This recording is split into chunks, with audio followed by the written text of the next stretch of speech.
श्रीमद् भगवत गीता के छठे अध्याय का महात्म्य।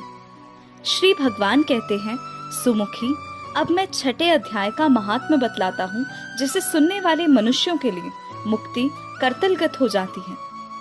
गोदावरी नदी के तट पर प्रतिष्ठानपुर नामक एक विशाल नगर है, जहाँ मैं पिपलेश के नाम से विख्यात होकर रहता हूँ। उस नगर में जानश्रुति नामक एक राजा रहते थे, जो भूमंडल की प्रजा को अत्यंत प्रिय थे। उनका प्रताप मार्तंड मंडल के प्रचंड तेज के समान जान पड़ता था। प्रतिदिन होने वाले उनके यज्ञ के धुएं से नंदन वन के कल्प वृक्ष इस प्रकार काले पड़ गए थे, मानो राजा की असाधारण दानशीलता देखकर वे लज्जित हो गए हों।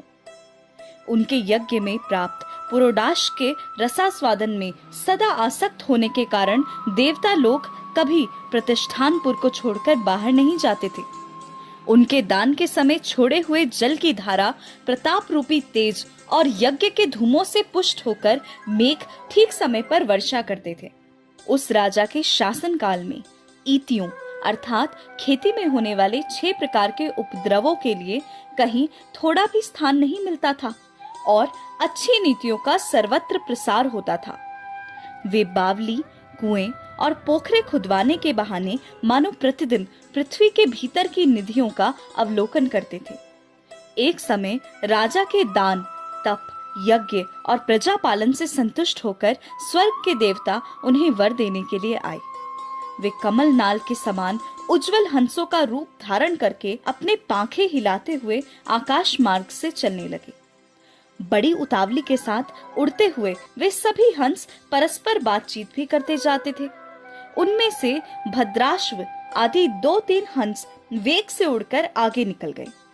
तब पीछे वाले हंसों ने आगे जाने वालों को संबोधित करके कहा, अरे भाई भद्राश्व, तुम लोग वेग से चलकर आगे क्यों हो गए? यह मार्ग बड़ा दुर्गम है, इसमें हम सबको साथ मिलकर चलना चाहिए। क्या तुम्हें दिखाई नहीं देता? यह सामने ही पुण्य मूर्ति महाराज जानश्रुति का तेज पुंज अत्यंत स्पष्ट रूप से प्रकाशमान हो रहा है।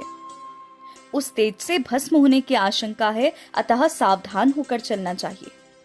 पीछे वाले हंसों के ये वचन सुनकर आगे वाले हंस हंस पड़े और उच्च स्वर से उनकी बातों की अवहेलना करते हुए बोले, अरे भाई, क्या इस राजा जानश्रुति का तेज ब्रह्मवादी महात्मा रैक्व के तेज से भी अधिक तीव्र है? हंसों की ये बातें सुनकर राजा जानश्रुति अपने ऊंचे महल की छत से उतर गए और सुखपूर्वक आसन पर विराजमान हो अपने सारथी को बुलाकर बोले, जाओ, महात्मा रैक्व को यहाँ ले आओ।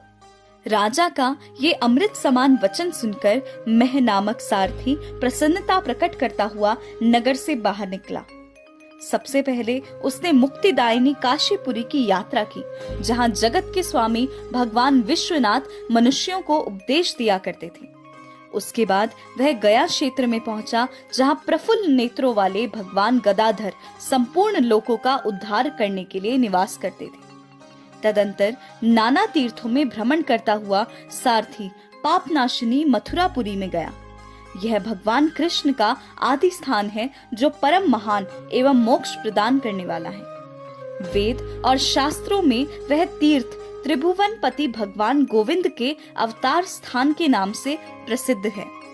नाना देवता और ब्रह्म ऋषि उसका सेवन करते हैं। मथुरा नगर कालिंदी अर्थात यमुना के किनारे शोभा पाता है। उसकी आकृति अर्धचंद्र के समान प्रतीत होती है।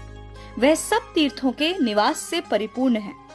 परम आनंद प्रदान करने के कारण सुंदर प्रतीत होता है। गोवर्धन पर्वत के होने से मथुरा मंडली की शोभा और भी बढ़ गई है। यह पवित्र वृक्षों और लताओं से आवृत है। उसमें 12 वन है। वह परम पुण्यमय तथा सबको विश्राम देने वाले श्रुतियों के सारभूत भगवान श्री कृष्ण की आधार भूमि है। तत्पश्चात मथुरा से पश्चिम और उत्तर दिशा की ओर बहुत दूर तक जाने पर सारथी को काश्मीर नामक नगर दिखाई दिया, जहां शंख के समान उज्जवल गगनचुंबी महलों की पंक्तियां भगवान शंकर के अट्टहास की भांति शोभा पाती है। जहां ब्राह्मणों के शास्त्रीय आलाप सुनकर मूक मनुष्य भी सुंदर वाणी और पदों का उच्चारण करते हुए देवता के समान हो जाते हैं।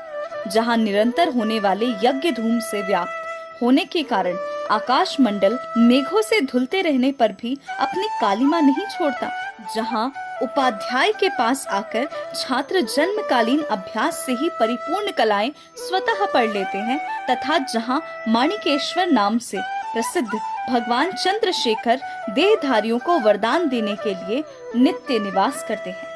कश्मीर के राजा माणिक्येश ने दिग्विजय में समस्त राजाओं को जीतकर भगवान शिव का पूजन किया था, तभी से उनका नाम माणिक्येश्वर हो गया था। उन्हीं के मंदिर के दरवाजे पर महात्मा रैक्व एक छोटी सी गाड़ी पर बैठे अपने अंग को खुजलाते हुए वृक्ष की छाया का सेवन कर रहे थे। इसी अवस्था में सारथी ने उन्हें देखा। राजा के बताए हुए भिन्न भिन्न चिन्हों से उसने शीघ्र ही रैक्व को पहचान लिया और उनके चरणों में प्रणाम करके कहा, ब्राह्मण, आप किस स्थान पर रहते हैं और आपका पूरा नाम क्या है? आप तो सदा स्वच्छंद विचरण करने वाले हैं, फिर यहाँ किस लिए ठहरे हैं? इस समय आपका क्या करने का विचार है? सारथी के ये वचन सुनकर परम आनंद में निमग्न महात्मा रैक्व ने कुछ सोचकर उससे कहा, यद्यपि हम पूर्ण काम हैं, हमें किसी वस्तु की आवश्यकता नहीं है, तथापि कोई भी हमारी मनोवृत्ति के अनुसार परिचर्या कर सकता है। रैक्व के हार्दिक अभिप्राय को आदर पूर्वक ग्रहण करके सारथी धीरे से राजा के पास चल दिया। वहां पहुंचकर राजा को प्रणाम करके उसने हाथ जोड़कर सारा समाचार निवेदन किया। उस समय स्वामी के दर्शन से उसके मन में बड़ी प्रसन्नता थी। सारथी के वचन सुनकर राजा के नेत्र आश्चर्य से चकित हो उठे। उनके हृदय में रैक्व का सत्कार करने की श्रद्धा जागृत हुई। उन्होंने 2 खच्चरियों से जुटी हुई एक गाड़ी लेकर यात्रा की। साथ ही मोती के हार, अच्छे अच्छे वस्त्र और सहस्त्र गोएं भी ले ली। कश्मीर मंडल में महात्मा रैक्व जहाँ रहते थे, उस स्थान पर पहुंचकर राजा ने सारी वस्तुएं उनके आगे निवेदन कर दी और पृथ्वी पर पड़कर साष्टांग प्रणाम किया। महात्मा रैक्व अत्यंत भक्ति के साथ चरणों में पड़े हुए राजा जानश्रुति पर कुपित हो उठे और बोले, रे शूद्र, तू दुष्ट राजा है, क्या तू मेरा वृतांत नहीं जानता? यह खच्चरियों से जुटी हुई अपनी ऊंची गाड़ी ले जा। ये वस्त्र, ये मोतियों के हार और ये दूध देने वाली गोएं भी स्वयं ही ले जा। इस तरह आज्ञा पाकर रैक्व ने राजा के मन में भय उत्पन्न कर दिया। तब राजा ने शाप के भय से महात्मा रैक्व के दोनों चरण पकड़ लिए और भक्ति पूर्वक कहा, ब्राह्मण, मुझ पर प्रसन्न होइए। भगवान, आप में यह अद्भुत महात्मा कैसे आया? प्रसन्न होकर मुझे ठीक ठीक बतलाइए। रैक्व ने कहा, राजन, मैं प्रतिदिन गीता के 6 अध्याय का जप करता हूँ। इसी से मेरी तेजो राशि देवताओं के लिए भी दुस्सह है। तदंतर परम बुद्धिमान राजा जानश्रुति ने यत्न पूर्वक महात्मा रैक्व से गीता के 6 अध्याय का अभ्यास किया। इससे उन्हें मोक्ष की प्राप्ति हुई। इधर रैक्व भी भगवान माणिकेश्वर के समीप मोक्षदायक गीता के 6 अध्याय का जप करते हुए सुख से रहने लगे। हंस का रूप धारण करके वरदान देने के लिए आए हुए देवता भी विस्मित होकर स्वेच्छा अनुसार चले गए। जो मनुष्य सदा इस एक ही अध्याय का जप करता है, वह भी भगवान विष्णु के ही स्वरूप को प्राप्त होता है। इसमें तनिक भी संदेह नहीं है।